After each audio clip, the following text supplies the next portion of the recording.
I fold the wedding program in half as the bride's father squeezes my shoulder, whispering something I can't quite hear over the distant laughter. The morning had started like any other Saturday in June. Margaret was already dressed, adjusting her hat in the hallway mirror while I knotted my tie. We had driven this route to Holy Cross Church dozens of times over the years, but today felt different. Today our daughter Sarah was marrying Tom Harrison, and the weight of that reality settled somewhere between my chest and throat. I had walked these same steps countless times before, but never as the father giving away his only child. The church parking lot was already filling when we arrived. I recognized most of the cars, neighbors and family friends who had watched Sarah grow up. Mrs. Peterson from next door waved from across the lot. The Kowalskis were unloading flowers from their trunk. Everything appeared normal, routine even, except for the knot that had been growing in my stomach since dawn. Margaret disappeared into the bridal preparation room while I lingered in the vestibule, greeting guests as they filtered through the heavy wooden doors. The sanctuary was filling quickly, sunlight streaming through stained glass windows and casting colored patterns across the pews. I shook hands with Tom's college friends, embraced distant relatives I hadn't seen in months, exchanged pleasantries about the weather and how beautiful Sarah looked. Tom's family had claimed the front pews on the right side. His parents, Donald and Patricia Harrison, nodded politely when our eyes met, but something felt strained in their acknowledgement. His brother Kevin stood near the altar, adjusting his groomsman tie and checking his watch repeatedly. The Harrison clan had money, influence, connections that stretched back generations in this town. They owned the largest construction company in 3 counties, employed half the men in our neighborhood at one time or another. I had always felt welcome at their dinner table, their holiday gatherings, their summer barbecues. Tom had been dating Sarah for nearly 4 years, and the families had grown comfortable with each other during that time. Or so I had believed. Donald would clap me on the back and ask about my work at the postal service. Patricia would compliment Margaret's cooking and ask for recipes. We seemed to fit together naturally, 2 families preparing to become one. The photographer moved through the crowd like a shadow, capturing candid moments and posed groupings. I watched him direct Tom's extended family into formation near the altar, uncles and aunts and cousins, arranging themselves by height and age. The Harrisons filled nearly 3 pews on their side of the church, a small army of successful, confident people who belonged to country clubs and charity boards. Our side looked smaller by comparison, though no less important to me. My brother Frank had driven up from Baltimore with his wife and kids. Margaret's sister, Louise, was there with her husband, along with my old postal service colleagues and Sarah's friends from high school. We were teachers and mechanics and nurses, people who worked with their hands and saved for vacations. Good people, honest people, but not people who owned construction companies or sat on bank boards.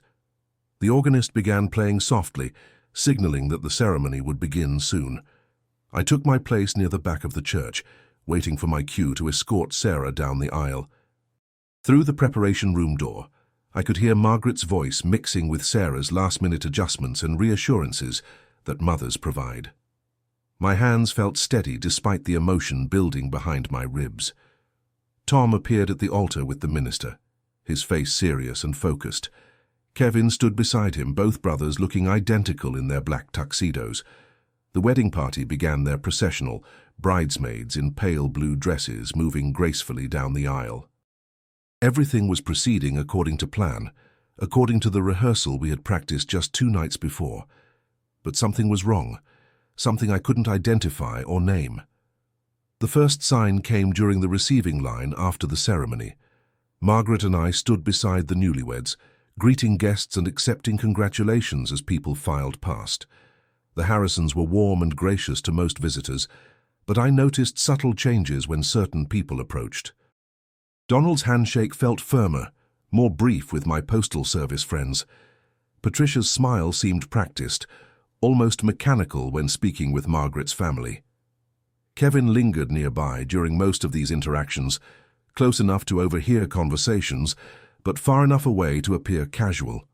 He would lean in when Donald spoke, nod slightly when Patricia made certain comments. They moved like people accustomed to being observed, measured in their responses and careful with their words. I had seen this behavior before at company parties, the way supervisors acted around workers they were planning to let go. The reception was held at Riverside Country Club, a venue I had visited only once before, for Tom's graduation party 2 years earlier. The dining room overlooked the golf course, with large windows that caught the afternoon light. Round tables were dressed in white linens and centerpieces of roses and baby's breath. Everything looked elegant, expensive, exactly what Sarah had dreamed of for her wedding day. Margaret and I were seated at the family table, positioned between Tom's parents and his aunt and uncle from Chicago. The conversation flowed easily enough during the salad course, topics ranging from the weather to the beautiful ceremony to how lovely Sarah looked in her grandmother's dress. But I began to notice patterns in how the Harrisons spoke, subtle references to future plans that seemed to exclude Margaret and me entirely. Patricia mentioned a family vacation they were planning for the fall, something about renting a house in Martha's Vineyard for 2 weeks. She spoke directly to Sarah about dates and activities, asking her opinion on restaurants and shopping areas. When Margaret asked about the timing, wondering if it might conflict with Sarah's new job, Patricia's response felt dismissive, almost irritated by the interruption. Donald discussed business opportunities for Tom, potential partnerships, and expansion plans that would require travel and long hours. He spoke with the authority of someone whose decisions were rarely questioned, mapping out scenarios that assumed Tom's complete availability and dedication. When I asked about the timeline for these ventures, Donald glanced at Kevin before answering, as if checking for approval or confirmation. The wedding cake was cut with appropriate ceremony, photographs were taken, toasts were made. Tom spoke about finding his perfect partner and building a life together. Sarah thanked both families for their love and support, her voice breaking slightly with emotion. Everything appeared normal, celebratory, exactly as wedding receptions should be. But the feeling persisted, growing stronger as the evening progressed. During the dancing, I watched the way Tom's family clustered together near the bar, heads bent in conversation that stopped whenever Sarah or Margaret approached. Kevin seemed to be the center of many of these discussions, gesturing occasionally toward our table or toward the dance floor where Sarah and Tom swayed to their first song as husband and wife. Margaret noticed it too, though she didn't say anything directly. I could see it in her posture, the way she held her purse a little tighter, smiled a little more deliberately when Patricia made conversation. My wife had excellent instincts about people, could sense tension and undercurrents that others missed entirely. The evening concluded with rice throwing and car decorating, traditional send-off rituals that felt hollow somehow.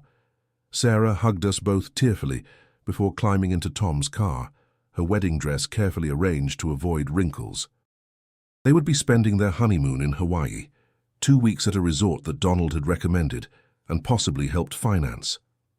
As their car disappeared into the darkness, I felt something shift in my chest, a recognition that my daughter was moving into a world where Margaret and I might not be welcome. 3 weeks after the wedding, I discovered exactly how unwelcome we had become. Sarah called on a Tuesday evening, her voice tight with an emotion I couldn't immediately identify. She needed to talk, she said, something important that couldn't wait for the weekend. Could she come over after work tomorrow without Tom, just the 3 of us like old times? Margaret prepared Sarah's favorite dinner, pot roast with carrots and potatoes, homemade rolls that filled the kitchen with the scent of yeast and butter. We set the table with the good china, lit candles, created the kind of atmosphere we hoped would encourage honest conversation. Sarah arrived looking tired, thinner than I remembered, dressed in clothes that seemed too expensive for her teacher's salary. She sat across from us at the dining room table where we had shared thousands of meals, birthdays and holidays, and ordinary weeknights when she was growing up. But tonight felt different, formal somehow, as if she were visiting strangers instead of coming home. Her hands shook slightly when she reached for her water glass, and I noticed she barely touched the food Margaret had spent hours preparing. The conversation started with safe topics: her new apartment, her job at the elementary school, how married life was treating her. Sarah answered each question carefully, as if she were being interviewed rather than talking with her parents. Margaret and I exchanged glances across the table, both sensing the tension that Sarah was trying to hide behind forced cheerfulness. Finally, after Margaret served dessert that went largely untouched, Sarah took a deep breath and looked directly at me. Her eyes were wet with tears she was trying not to shed, and her voice cracked slightly when she began speaking. What she said changed everything I thought I knew about the Harrison family, about Tom, about the future Margaret and I had imagined with our daughter and her new husband. The Harrisons had been having family meetings, Sarah explained, discussions about money and inheritance and long-term planning that included very specific instructions about our involvement in their lives. Tom had been attending these meetings for months, even before the wedding, listening to his father and brother outline expectations for his marriage that had nothing to do with love or partnership. According to Sarah, we were considered a liability, a potential drain on resources that the Harrison family had worked generations to accumulate. Our modest income, our lack of college education, our simple lifestyle were viewed as problems to be managed rather than differences to be celebrated. Kevin had been particularly vocal about keeping us at arm's length, arguing that too much contact might give us ideas about borrowing money or expecting financial help. The tears came then, despite Sarah's efforts to maintain composure. She described feeling isolated in her own marriage, caught between loyalty to her husband and love for her parents. Tom wasn't cruel about it, she insisted, just influenced by family pressure that she hadn't fully understood until after the honeymoon. He loved her, she believed that, but he also loved his family's approval more than he loved the idea of defending his wife's parents. Margaret reached across the table to hold Sarah's hand, but our daughter pulled away gently, as if physical comfort might weaken her resolve to tell us the truth. She had more to say, information that would explain why the wedding reception had felt so strange, why conversations had stopped when we approached, why future plans never seemed to include us. The Harrison family had decided that holidays and special occasions would be celebrated separately, theirs and ours, with Tom and Sarah alternating between the two. Birthday parties, anniversaries, grandchildren's events would be scheduled to minimize our contact with Tom's extended family. We were not unwelcome exactly, Sarah emphasized, but our presence would be carefully managed to avoid what Kevin called awkward social mixing. As she spoke, I felt something cold settle in my chest, a recognition that the daughter I had raised and loved and sacrificed for was being systematically separated from the people who had given her life. This wasn't about money or social status or education levels. This was about power, about the Harrison family's need to control every aspect of their son's marriage, including his wife's relationship with her own parents. The evening ended with awkward hugs and promises to stay in touch, but we all knew something fundamental had changed. Sarah drove away in the car Tom had bought for her, leaving Margaret and me standing in our driveway, wondering how we had become the kind of people other families wanted to avoid. The rejection that followed was subtle, but systematic, designed to make us feel excluded without giving us grounds for complaint. Holiday invitations came with conditions and restrictions. Christmas dinner would be at the Harrisons, but only for immediate family, which apparently included Tom's aunts and uncles and cousins, but not Sarah's parents. We were welcome to visit Sarah and Tom on Christmas morning, Kevin explained during a phone call that felt more like a business negotiation than family planning. Easter followed the same pattern. Sarah's birthday was celebrated twice, once with us at a restaurant of our choosing, once with the Harrisons at their country club. Mother's Day became an exercise in scheduling and time management, with Sarah dividing her attention between two families who were expected to remain separate and distinct. Every special occasion required diplomatic coordination that left everyone feeling unsatisfied. Margaret handled the situation with more grace than I could manage. She sent cards and gifts at appropriate times, made cheerful phone calls that lasted exactly as long as Sarah had time available, never complained directly about the new arrangements, but I could see the hurt in her eyes when Sarah declined dinner invitations because of conflicts with Harrison family events, when grandchildren's birthday parties were scheduled on days when we were mysteriously unavailable to attend.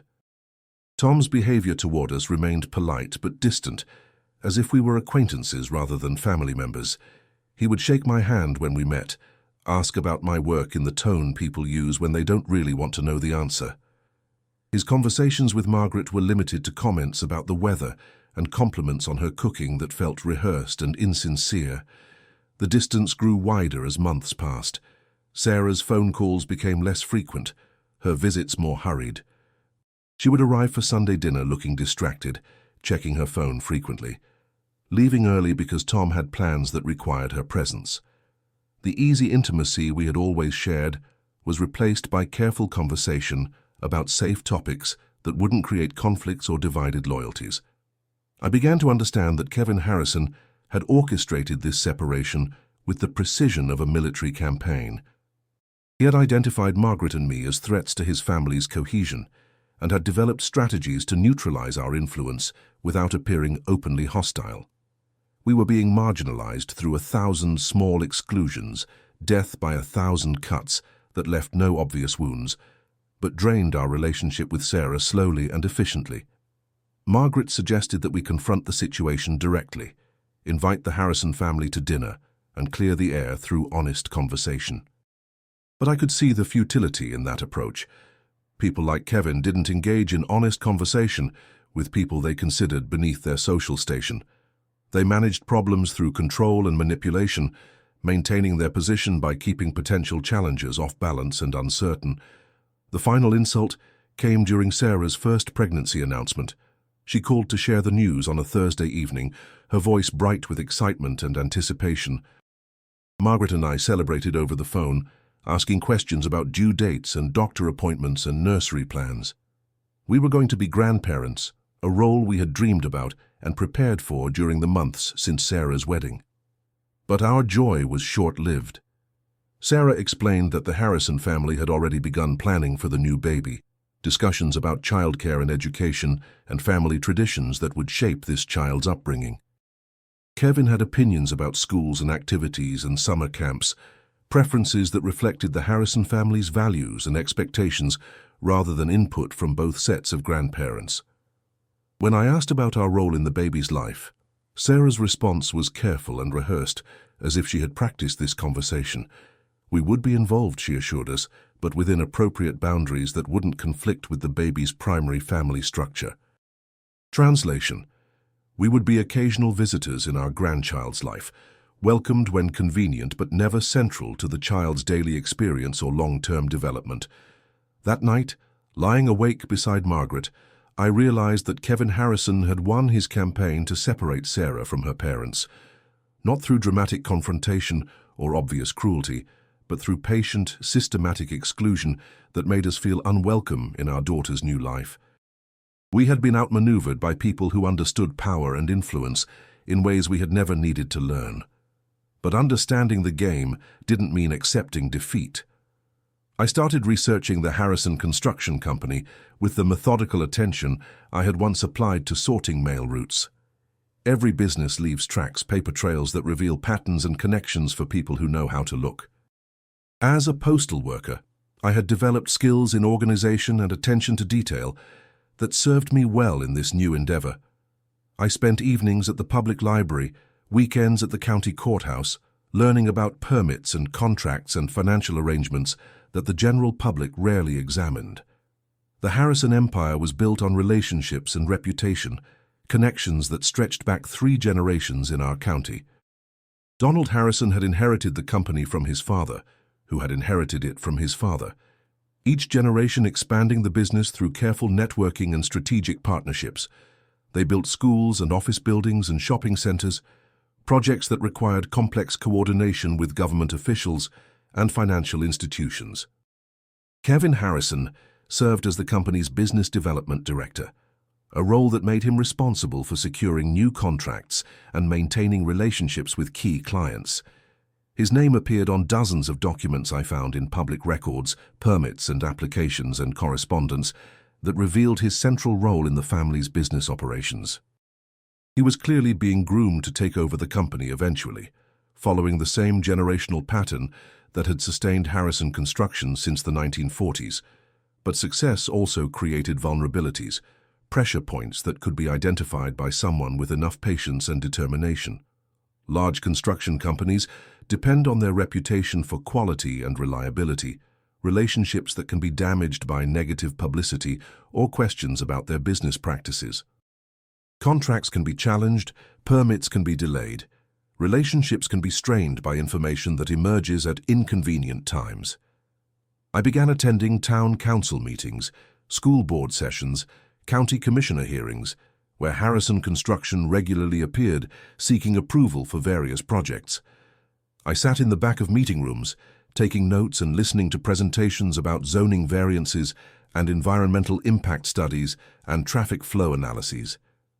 Most citizens never bothered to attend these meetings, leaving elected officials to make decisions with minimal public scrutiny. The more I learned about Harrison Construction's operations, the more I understood Kevin's confidence in managing social situations. His family's business success had given him access to influential people and important information, connections that translated into social power and personal arrogance. He was accustomed to getting his way through a combination of financial leverage and political relationships that most people couldn't match or challenge. During one particularly revealing county commission meeting, I listened to Kevin present a proposal for a new shopping centre that would require significant tax incentives and infrastructure improvements. His presentation was smooth and professional, full of economic projections and job creation promises that commissioners seemed eager to support. But I noticed discrepancies in his financial projections, assumptions about construction costs, and timeline that seemed optimistic even to my untrained eye. After the meeting, I approached the county clerk and requested copies of the Harrison Construction proposal, along with supporting documents and correspondence between the company and county officials. Public records laws gave me access to information that revealed the scope of tax incentives being requested, environmental studies that had been submitted, traffic impact analyses that supported the project's approval. I spent weeks analyzing these documents, comparing Harrison Construction's claims with actual data from similar projects in neighboring counties. The patterns I discovered were subtle but significant, discrepancies that suggested the company routinely overstated benefits and understated costs when seeking public support for their projects. Nothing obviously illegal or fraudulent, but enough inconsistencies to raise questions about their business practices. More importantly, I learned that Kevin Harrison had personal investments in several companies that would benefit directly from Harrison Construction projects. Shell corporations and limited partnerships that created potential conflicts of interest, relationships that weren't disclosed in public presentations but were revealed through careful examination of business filings and property records. Knowledge, I was beginning to understand, could be a form of power that didn't depend on money or social connections. Information could create leverage in ways that people like Kevin Harrison might not anticipate from people like me. The question was how and when to use what I had learned, how to transform research into results that would give Margaret and me back our relationship with Sarah and our future grandchild. The Harrison family's arrogance grew more pronounced as Sarah's pregnancy progressed. They made decisions about the baby's nursery without consulting us, planned a christening ceremony that assumed their church and their minister and their preferences for godparents. Kevin had opinions about the baby's name, suggestions that reflected Harrison family traditions rather than input from both sides of the family. Sarah shared these developments during increasingly brief phone conversations, her voice strained with the effort of maintaining loyalty to her husband while recognizing the unfairness of our exclusion. She had gained weight and confidence during her pregnancy, but also seemed more isolated from the relationship we had always shared. The Harrison family was absorbing her completely, making her part of their world while systematically eliminating ours. Margaret and I were invited to the baby shower, but only as guests among dozens of other women from the Harrison family's social circle. We brought gifts that seemed modest compared to the expensive items being opened and displayed, contributions to a nursery that had already been planned and decorated without our input. Patricia Harrison held court like a queen, discussing child-rearing philosophies and educational opportunities that reflected her family's values and expectations. During the gift opening, I watched Kevin move through the crowd with practiced charm. making conversation with women whose husbands owned businesses or served on important boards. He was building relationships that would serve Harrison Construction's interests while simultaneously demonstrating the social connections that made his family powerful in ways that Margaret and I could never match. But power built on relationships could also be vulnerable to information that damaged those relationships, I realized. Kevin's confidence came from his belief that people like Margaret and me posed no threat to his family's position, that we lacked the knowledge and connections necessary to challenge their control over Sarah and our grandchild. He had underestimated the research skills that 25 years in the Postal Service had given me, along with the determination that came from watching my daughter being systematically separated from her parents. The opportunity I had been waiting for came in the form of a county commission meeting scheduled to consider Harrison Construction's largest project to date, a mixed-use development that would require substantial public investment and long-term tax incentives. The project would transform an entire section of downtown, creating hundreds of construction jobs and generating millions in revenue for Harrison Construction over the next decade. Kevin's presentation to the commissioners was scheduled for a Tuesday evening in late September, just 2 months before Sarah's due date. The meeting would be open to public comment, providing an opportunity for citizens to express support or concerns about the proposed development. According to the agenda, Kevin would have 30 minutes to present his proposal, followed by questions from commissioners and comments from the public. I had been preparing for this moment for months, organizing the information I had gathered about Harrison Construction's business practices into a coherent presentation that would raise serious questions about the company's credibility and Kevin's potential conflicts of interest. Not accusations exactly, but concerns that would require investigation and possible delays in the project's approval. The beauty of this approach was its complete legality and public nature. Everything I planned to share was already part of the public record, information that any citizen could access and analyze.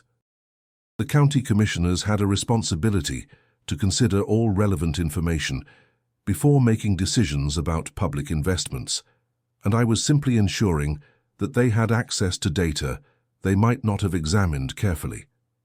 Kevin Harrison was about to learn that social power and business connections couldn't protect him from informed citizens who understood how to use public information effectively.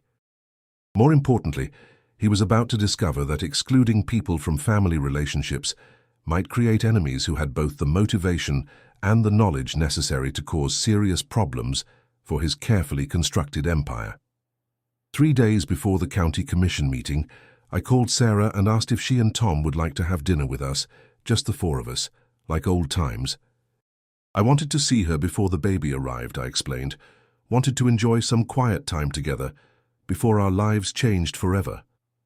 Sarah seemed pleased by the invitation, even suggested that Tom was feeling stressed about work and might benefit from a relaxing evening away from his family's constant demands and expectations. Tom arrived at our house looking exactly like someone whose comfortable world was about to be turned upside down. He shook my hand with his usual polite distance, complimented Margaret on the dinner she had prepared, made small talk about Sarah's pregnancy and his excitement about becoming a father. But I could see the strain around his eyes, the tension in his shoulders that suggested he was carrying burdens beyond normal work stress.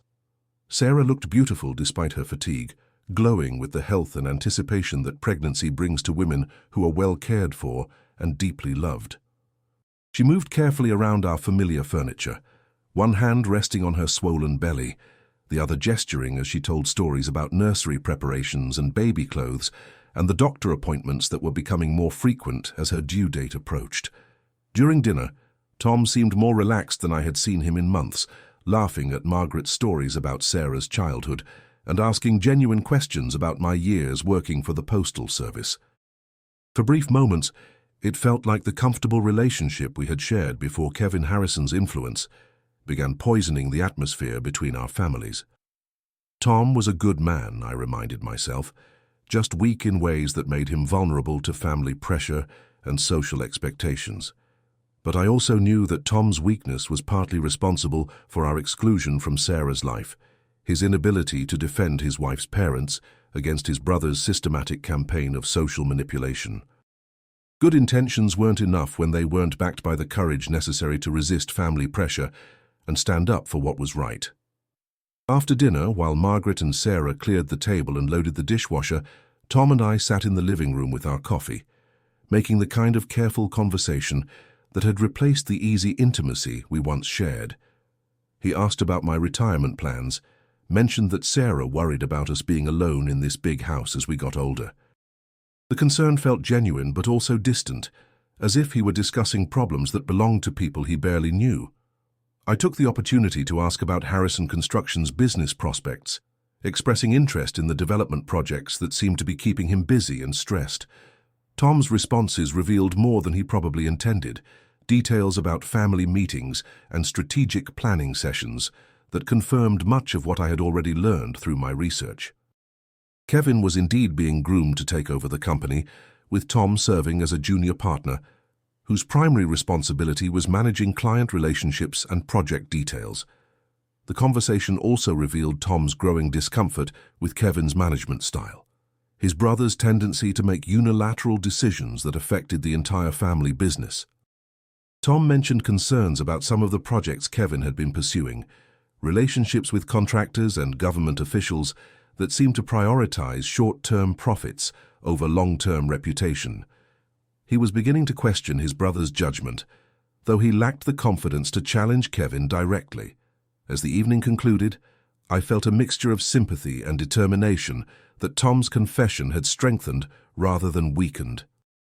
He was caught in the same web of family manipulation that had trapped Sarah, controlled by Kevin's vision of what the Harrison family should be and how they should relate to the world around them. But unlike Sarah, Tom had the power to change the family's direction if he could find the courage to confront his brother's destructive influence. Walking Tom and Sarah to their car, I made a decision that would have seemed impossible 6 months earlier. I was going to give Tom the opportunity to prove his character, to demonstrate whether his love for Sarah was stronger than his loyalty to Kevin's vision of family hierarchy and social control. The county commission meeting would provide that opportunity, though Tom didn't know it yet. Tomorrow evening, Kevin Harrison would face the first serious challenge to his authority and credibility that he had encountered in his privileged life. And Tom would have to choose between supporting his brother's questionable business practices or acknowledging that his wife's father might have legitimate concerns about the Harrison family's way of doing business. Sarah hugged us goodbye with tears in her eyes, promising to call soon and expressing gratitude for the peaceful evening we had shared together. As their car disappeared into the darkness, I realized that this might be the last time our families would gather as friends rather than adversaries. After tomorrow night, everything would change between the Harrisons and us, though perhaps that change would ultimately benefit everyone involved, including the grandchild who deserved better than to be raised in an atmosphere of social manipulation and family division. The county commission meeting room was more crowded than usual, filled with citizens and business leaders who had come to hear Kevin Harrison's presentation about the downtown development project. I recognized several faces from previous meetings, local residents who routinely attended these sessions, but also noticed unfamiliar faces that suggested the project had generated broader community interest than typical zoning discussions. Kevin sat in the front row with Donald and 2 other Harrison Construction executives, reviewing documents and speaking in low tones that suggested confidence and careful preparation. He wore a navy suit that probably cost more than I earned in a month, projected the kind of authority and competence that county commissioners found reassuring when considering major public investments. I had chosen a seat in the middle of the room, close enough to observe Kevin's reactions, but not so obvious as to draw attention before my opportunity to speak arrived. My folder of research materials rested on my lap, organized and labeled for easy reference during the public comment period that would follow Kevin's presentation and the commissioner's questions. The meeting began with routine business, approval of previous minutes, and discussion of minor zoning variances that generated little debate. Kevin waited patiently for his agenda item, occasionally checking his phone or consulting with his colleagues about technical details. He appeared completely confident about the outcome of tonight's proceedings, secure in his expectation that the commissioners would approve his proposal without significant opposition or delay. When Kevin's name was called, he moved to the podium with practiced ease, thanking the commissioners for their time and expressing enthusiasm about the economic benefits his project would bring to the county. His presentation was polished and professional, full of charts and projections that painted an optimistic picture of job creation and tax revenue generation. Everything looked impressive, carefully calculated to appeal to commissioners who wanted to support projects that would enhance their own reputations for economic development. But Kevin's presentation also contained the same optimistic assumptions and selective data that I had identified in previous Harrison construction proposals, projections that looked less convincing when compared with actual results from similar projects in other locations. More importantly, his financial disclosures failed to mention the potential conflicts of interest I had discovered through my research, relationships that could benefit Kevin personally, regardless of the project's impact on the broader community.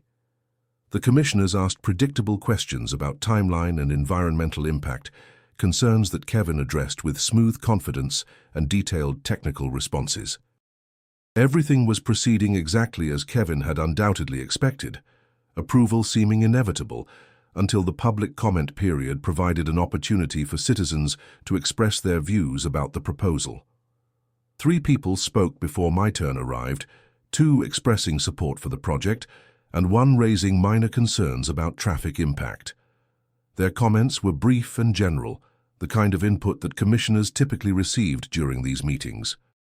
Kevin looked relaxed and confident as he listened from his front row seat, probably already thinking ahead to the next phase of his project's development. When my name was called, I approached the podium with my folder of research materials and my prepared statement, feeling calmer than I had expected as I looked out at the audience that included Kevin Harrison and his colleagues. This moment represented months of preparation and investigation, the culmination of everything I had learned about using public information to hold powerful people accountable for their actions and decisions. I began by thanking the commissioners for the opportunity to comment, then introduced myself as a county resident and taxpayer who had been following Harrison Construction's proposal with great interest. My tone was respectful and measured, the voice of a concerned citizen rather than an angry opponent, someone who wanted to ensure that public officials had access to all relevant information before making important decisions. Then I opened my folder and began sharing what I had learned about Kevin Harrison's business practices and personal financial interests, information that painted a very different picture of his credibility and motivations than the one he had presented during his polished presentation.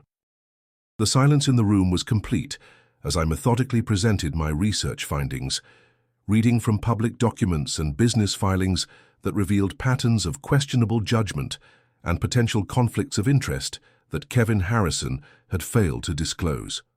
I kept my voice steady and professional, allowing the facts to speak for themselves without editorial comment or personal attacks that might undermine my credibility. The first revelation concerned Harrison Construction's track record on similar projects, actual results that fell significantly short of the promises Kevin had made in his presentations to government officials, cost overruns, timeline delays, and job creation numbers that were substantially lower than original projections. Patterns that suggested the company routinely overstated benefits while understating risks and challenges. Kevin's face had gone pale as I read specific examples from projects in neighboring counties, his confidence evaporating as he realized that someone had taken the time to investigate his company's actual performance rather than accepting his optimistic projections at face value. Donald Harrison was staring at his son with an expression I couldn't quite identify, surprise mixed with something that might have been disappointment or concern. The second area of concern involved Kevin's personal investments in companies that would benefit directly from Harrison construction projects, relationships that created potential conflicts between his family's business interests and his responsibilities to county taxpayers, shell corporations and limited partnerships that weren't disclosed in his presentation but were revealed through careful examination of business registration documents and property records.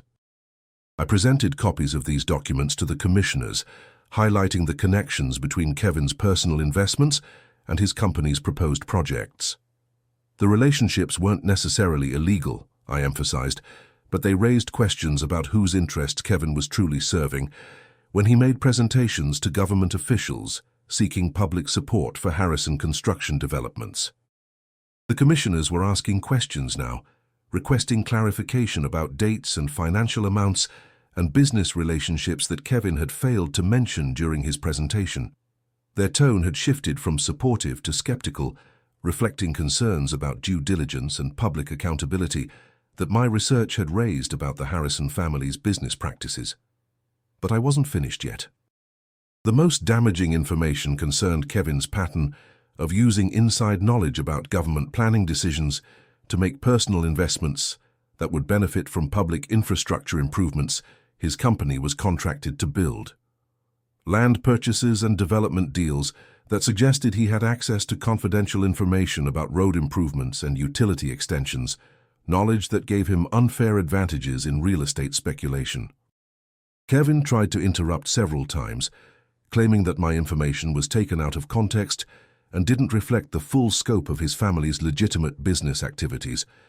But the commissioners asked him to wait until I finished my presentation, their growing concern about the issues I was raising evident in their questions and facial expressions. The final element of my presentation concerned Harrison Construction's relationships with government officials, patterns of campaign contributions and social connections that suggested the company expected favorable treatment in exchange for political support. Not bribery exactly, but a system of mutual benefit that raised questions about whether Kevin's projects were approved based on merit or political relationships. When I concluded my presentation and returned to my seat, the room remained silent for several moments as commissioners and audience members absorbed what they had heard.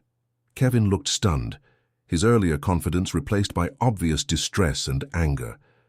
Donald Harrison appeared confused and concerned, as if he were hearing about his son's business practices for the first time. The commission chairman announced that they would postpone their decision on the Harrison construction proposal, pending further investigation of the concerns I had raised, a delay that would require additional hearings and public comment periods before the project could be approved.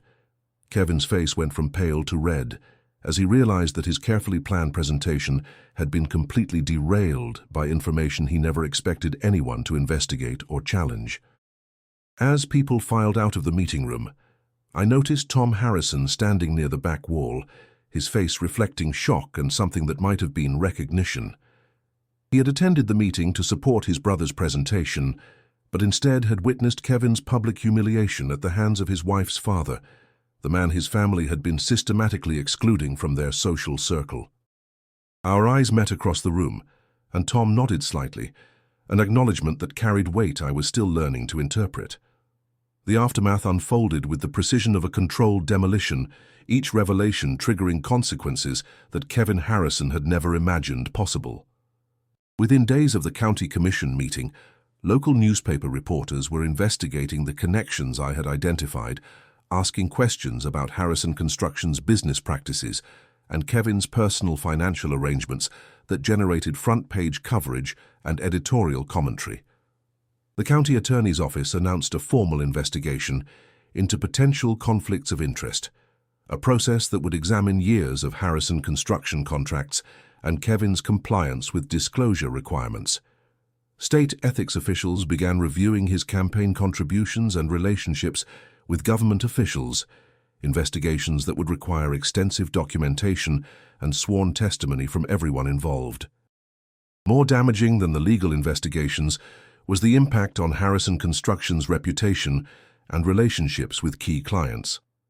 School boards and municipal governments began reviewing their contracts with the company, expressing concerns about the business practices that were being investigated by county and state officials. Several projects were delayed pending resolution of the ethics investigations, delays that translated into immediate financial losses and long-term damage to the company's competitive position. Kevin's response to these developments revealed exactly the kind of character that had made him so confident about excluding Margaret and me from his family's social circle. Instead of taking responsibility for his questionable business practices, he blamed others for his problems, claiming that he was the victim of a malicious campaign by people who resented his family's success and influence in the community. But his attempts to deflect responsibility only generated more negative publicity and deeper investigations into his business dealings. The local newspaper published a detailed examination of Kevin's claims about being unfairly targeted, comparing his statements with the documented evidence I had presented to the county commission. The contrast between his defensive rhetoric and the factual record of his business practices made him appear dishonest as well as incompetent. Donald Harrison's reaction proved more interesting and revealing than his son's predictable defensiveness. The family patriarch began distancing himself from Kevin's decision-making, announcing that Harrison Construction would undergo a comprehensive review of its business practices and ethical standards. He hired an outside consulting firm to examine the company's operations, a move that suggested serious concerns about Kevin's judgment and leadership capabilities. Tom found himself caught between loyalty to his brother and recognition that Kevin's actions had damaged the family business in ways that might take years to repair. During a tense family meeting that Sarah later described to Margaret, Tom had questioned Kevin's failure to disclose potential conflicts of interest, arguing that transparency might have prevented the current crisis from developing. Kevin's response had been typical of his character, dismissing Tom's concerns as naive and accusing him of being influenced by his wife's family rather than supporting Harrison Construction's interests. The confrontation had escalated into the kind of argument that revealed fundamental differences about business ethics and family loyalty, differences that had been hidden beneath the surface of Harrison family unity for years. Sarah called us 3 days after the county commission meeting, her voice reflecting confusion and distress about the upheaval my presentation had created within Tom's family. She hadn't known about Kevin's questionable business practices, hadn't understood the extent to which his personal financial interests were intertwined with Harrison Construction's projects. The revelations had forced her to reconsider everything she thought she knew about the family she had married into. More importantly, Sarah was beginning to understand that Kevin's treatment of Margaret and me reflected the same arrogance and disregard for others that characterized his business dealings. His systematic exclusion of her parents from family events and his manipulation of social relationships revealed a pattern of behavior that extended far beyond business practices into personal relationships and family dynamics. The pregnancy added urgency to Sarah's re-evaluation of her situation, forcing her to consider what kind of family environment she wanted for her child. Did she want her baby raised by people who believed that social status and financial success justified treating others as inferior? Did she want her child learning values from Kevin Harrison, whose ethical standards were now being investigated by county and state officials? Margaret and I waited for Sarah to reach her own conclusions about these questions, offering support and understanding without pressuring her to choose sides in what had become a family civil war. We knew that our relationship with our daughter and future grandchild depended on her recognition that Kevin's influence was destructive not just for us, but for everyone who came within his sphere of control. The resolution came sooner than I had expected, though in a form that surprised everyone involved, including Margaret and me. Tom arrived at our house on a Sunday morning without calling ahead, looking like someone who hadn't slept in days. His clothes were wrinkled, his face unshaven, his eyes red with fatigue and stress that went beyond ordinary business concerns. Margaret invited him in for coffee while I waited in the living room, wondering what had brought him to our door without Sarah and without advance notice. He sat across from me at the kitchen table where Sarah had confessed her family's plan to exclude us from her life, but his message proved completely different from hers. Tom had come to apologize, not just for Kevin's treatment of us, but for his own failure to defend his wife's parents against his brother's systematic campaign of social manipulation and exclusion. The county commission meeting had forced Tom to confront truths about his family that he had been avoiding for years, he explained. Kevin's questionable business practices weren't new developments but patterns of behavior that Tom had noticed and ignored because challenging his brother seemed too difficult and potentially costly. The ethical investigations and negative publicity were consequences of decisions that Tom could have questioned earlier if he had possessed the courage to stand up to Kevin's authority. More importantly, Tom was beginning to understand that Kevin's treatment of Margaret and me was connected to his broader pattern of using power to control and manipulate people who couldn't fight back effectively. The same arrogance that led Kevin to believe he could hide conflicts of interest from government officials had convinced him that he could exclude his brother's in-laws from family relationships without consequences. Tom's apology was sincere and detailed, acknowledging specific instances where he should have defended us against Kevin's subtle campaign of exclusion and social manipulation. He recognized that his silence had enabled Kevin's behavior, making him complicit in the systematic isolation of his wife's parents from their daughter's new life.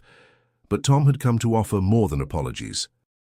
He was prepared to take concrete action to repair the damage Kevin had caused to our family relationships, starting with his decision to support Donald Harrison's effort to remove Kevin from his leadership position at Harrison Construction. The ethical investigations and negative publicity had given Donald the justification he needed to sideline his older son, creating an opportunity for Tom to assume greater responsibility for the family business. Tom's support for his father's decision wasn't motivated entirely by family politics or business considerations, though those factors were certainly relevant. He had genuine concerns about Kevin's judgment and character, worries that extended beyond business practices to include his brother's impact on family relationships and social dynamics. Kevin's systematic exclusion of Margaret and me had revealed aspects of his personality that Tom found disturbing and incompatible with his own values. The conversation lasted nearly 2 hours, covering topics that ranged from business ethics to family loyalty, to the kind of environment Tom and Sarah wanted to create for their child. By the time he left, I understood that Tom Harrison was fundamentally different from his brother, despite the family pressures and social expectations that had shaped both men's development. More importantly, Tom was prepared to demonstrate his commitment to repairing our family relationships through actions rather than just words. He wanted to host Thanksgiving dinner at his and Sarah's new house, including both sets of parents as equal participants in a celebration that would establish new traditions for their growing family. He was planning to invite Margaret and me to the baby's christening as honored grandparents rather than marginal guests, ensuring that our relationship with our grandchild would be central rather than peripheral. The changes Tom proposed weren't dramatic or revolutionary, but they represented a fundamental shift in how the Harrison family would relate to Margaret and me going forward. Instead of being managed and marginalized, we would be welcomed and included as full participants in our daughter's life and our grandchild's upbringing. As Tom drove away that Sunday morning, I realized that my investigation of Harrison Construction had accomplished something far more important than damaging Kevin's business reputation or satisfying my desire for revenge. It had forced everyone in both families to confront fundamental questions about character and values, questions that had led to healthier relationships based on mutual respect rather than social manipulation. The Harrison family's reconstruction took months to complete, but the foundation was established during a Thanksgiving dinner that felt like a celebration of new beginnings rather than a traditional holiday gathering. Tom and Sarah's house provided neutral territory where both families could interact as equals, free from the hierarchical dynamics that Kevin had worked so carefully to establish and maintain. Kevin himself was notably absent from the celebration, having accepted a position with a construction company in another state, where his reputation hadn't been damaged by the ethical investigations and negative publicity. His departure from the county had been presented as a career advancement opportunity, but everyone understood that he was escaping the consequences of business practices that had made his continued presence problematic for Harrison Construction's future. Donald Harrison attended the dinner with Patricia, both of them making obvious efforts to treat Margaret and me as family members rather than social obligations. Donald's conversation with me about my postal service career was genuinely interested rather than politely dismissive, reflecting a recognition that respectful relationships didn't depend on matching income levels or educational backgrounds. Patricia asked Margaret for her pot roast recipe, not as a gesture of condescending politeness, but because she genuinely wanted to learn from someone whose cooking skills exceeded her own. The exchange felt natural and comfortable, the kind of interaction that should have been happening all along if Kevin's social prejudices hadn't poisoned the atmosphere between our families. Sarah glowed with health and happiness throughout the evening, her pregnancy now obvious and beautiful as she moved between kitchen and dining room, making sure everyone felt welcomed and included. She had regained the confidence and warmth that had always characterized her personality, freed from the stress of divided loyalties and competing family demands that Kevin's manipulation had created. The baby was born 6 weeks later, a healthy daughter that Tom and Sarah named Emily Margaret Harrison, honoring both grandmothers in a gesture that symbolized the unity they wanted to establish for their new family. Margaret and I were present at the hospital within hours of Emily's birth, holding our granddaughter and sharing the joy that first-time grandparents experience when they realize that family love extends into another generation. Kevin's absence from Emily's early life proved beneficial for everyone involved, including Kevin himself, who eventually found success in his new location, working for people who appreciated his construction knowledge without having to navigate the ethical problems that had damaged his reputation in our county. Distance and time allowed him to develop professionally, while our families learned to function without his divisive influence. The christening ceremony was held at Tom and Sarah's church, rather than the Harrison family's traditional venue, a compromise that reflected the new family's independence from inherited obligations and expectations. Both sets of grandparents participated equally in the celebration, holding Emily during different parts of the service and sharing responsibilities for the reception that followed. Margaret and I had established weekly dinner traditions with Tom and Sarah, regular opportunities to spend time with Emily and to maintain the close relationship with our daughter that Kevin's manipulation had nearly destroyed. These Sunday evenings became highlights of our week, chances to watch Emily grow and develop while contributing to her upbringing in meaningful ways. Tom proved to be an excellent father and son-in-law, patient with Emily's needs and inclusive of Margaret and me in decisions about her care and development. His leadership at Harrison Construction brought stability and ethical standards to the company's operations, restoring relationships with clients and government officials that Kevin's questionable practices had damaged. But perhaps the most satisfying aspect of our family's reconstruction was Emily herself, a happy and healthy child who would grow up surrounded by grandparents who loved her equally and unconditionally. She would never experience the social manipulation and artificial hierarchies that Kevin had tried to impose on our family relationships, never learn to value people based on their income or education rather than their character and love. Standing in Tom and Sarah's backyard on a warm spring evening, watching Margaret help Emily take her first tentative steps while Tom and Sarah cheered encouragement, I realized that my investigation of Harrison Construction had created something far more valuable than revenge or vindication. It had given us back our family, whole and healthy, and based on relationships that would endure because they were founded on love rather than manipulation. The setting sun cast long shadows across the lawn, where our granddaughter was learning to walk, taking uncertain steps toward a future that would include all of her grandparents as equal participants in her journey toward adulthood. Emily would grow up knowing that family loyalty didn't require social prejudice, that love could bridge differences in education and income and social status, that small-minded people like Kevin Harrison used to divide families and control relationships.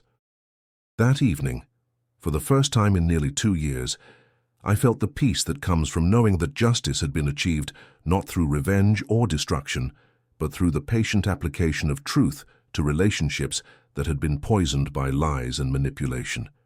Kevin Harrison's campaign to exclude Margaret and me from Sarah's life had ultimately strengthened our family by forcing everyone to examine their values and choose between love and prejudice, between inclusion and control.